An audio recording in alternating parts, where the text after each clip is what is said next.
Légende de France et d'ailleurs.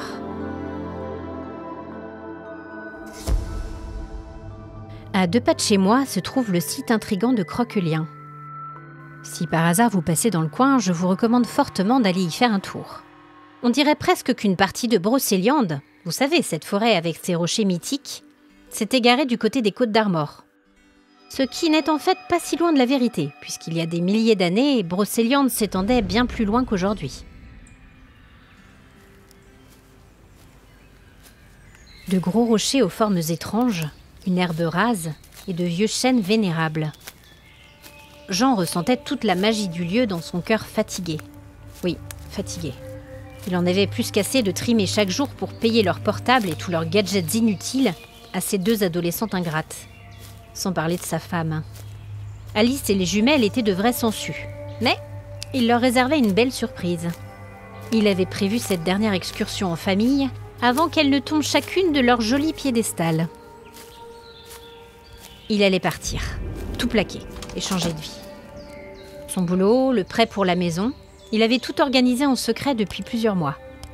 Le transfert des sommes vers un nouveau compte à son nom dans un autre établissement, son nouvel appartement dans le sud, à l'autre bout de la France. Et puis Géraldine, sa nouvelle conquête. Il ne leur laisserait que des dettes et aucun moyen de le retrouver. Et il en jubilait d'avance. Hé, regardez ça! La voix d'Estelle, la plus jeune des jumelles, perça douloureusement ses tympans. Cette fille ne se souciait jamais des autres, une vraie poissarde. Faire preuve de patience, demain matin, il serait loin d'ici. Quoi, Estelle? Ils disent ici que les rochers sont la maison des fées Margot. Il y a une légende qui dit qu'on peut les voir danser à la pleine lune. Et puis en plus, elle cache un immense trésor sous ces pierres. Amanda poussa sa sœur d'un geste vicieux. Mais tu pourrais faire attention. Tu beugles et tu nous casses les oreilles. Mais j'avais pas fini de lire, je te signale.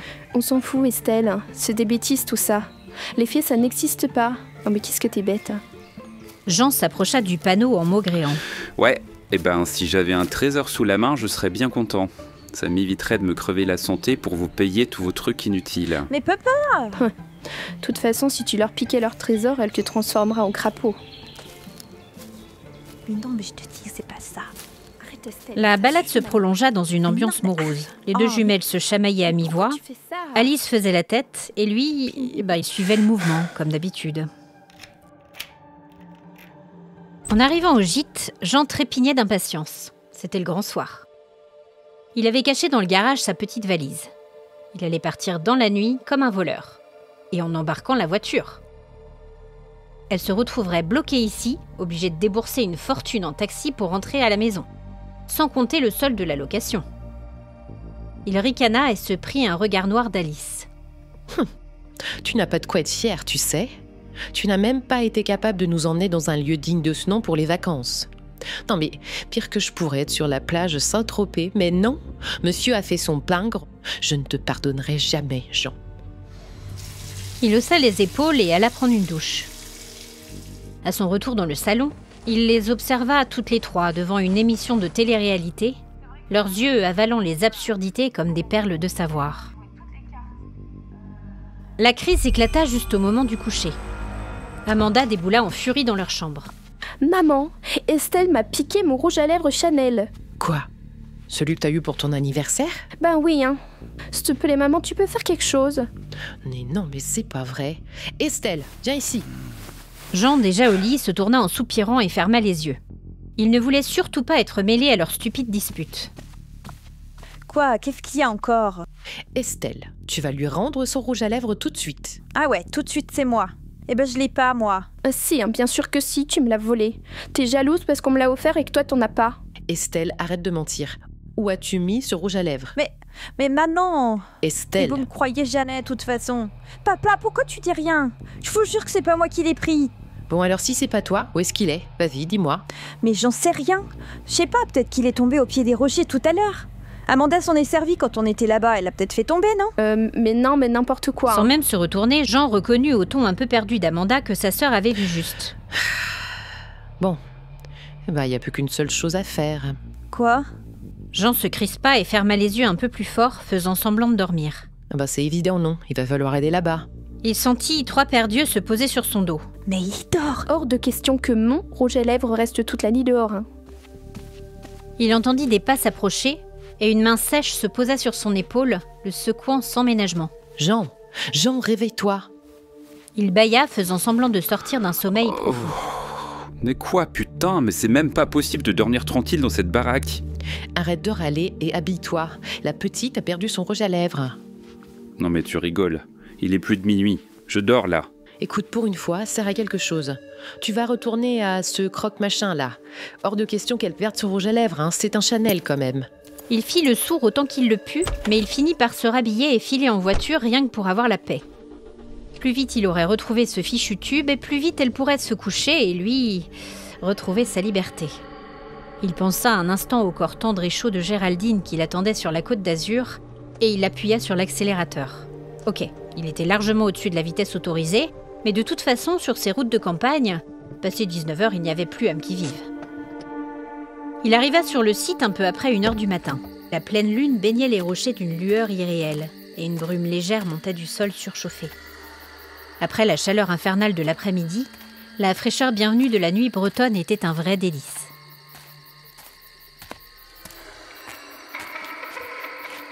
Un éclat de rire un peu plus loin l'arrêta.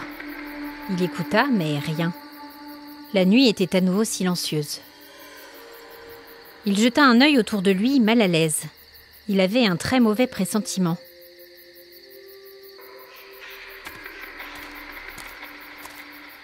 Un éclair blanc accrocha son regard. Y a quelqu'un ? Il s'avança prudemment et jeta un coup d'œil derrière l'un des immenses rochers qui évoquait vaguement la forme d'une grenouille. 3 femmes vêtues de longues robes en drap blanc riaient en faisant la ronde. Leurs pieds nus martelaient le sol couvert de feuilles mortes en un rythme scandé presque hypnotique. Leurs longs cheveux bruns flottaient au vent qui jouait avec leurs mèches folles, ondulant comme des serpents. Elles étaient de taille plutôt petite, environ 1,50 m, et leur silhouette gracieuse et éthérée offrait un spectacle hors du temps à qui les contemplait. Il resta là à les observer un long moment, bien caché derrière son rocher, détaillant leur danse joyeuse et se perdant dans le son de leur chant qui l'appelait telle une sirène. Et puis soudain, la terre s'ouvrit à leurs pieds, sous l'un des énormes rochers en forme de dent.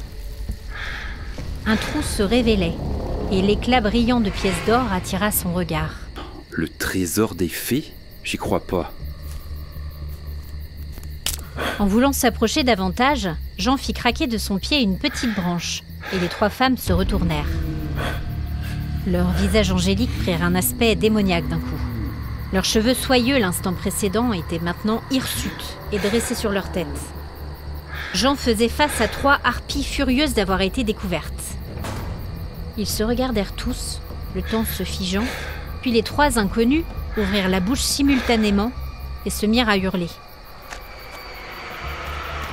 Il voulut se retourner, courir, s'échapper, mais déjà ses pieds s'étaient scellés à la pierre du rocher sur lequel il était appuyé. La roche sembla devenir liquide, comme des sables mouvants. Il sentit avec horreur son corps être happé à l'intérieur. Il ne put rien faire pour lutter contre son sort funeste et disparut à l'intérieur du roc. Les 3 femmes, le visage calme et souriant, reprirent leur danse sous la lune. Au petit matin, un groupe de randonneurs parvint sur le site à son tour. Alors que l'un d'entre eux trouvait un petit tube de rouge à lèvres Chanel, un autre fit remarquer à ses amis en rigolant que ce rocher-là avait presque forme humaine.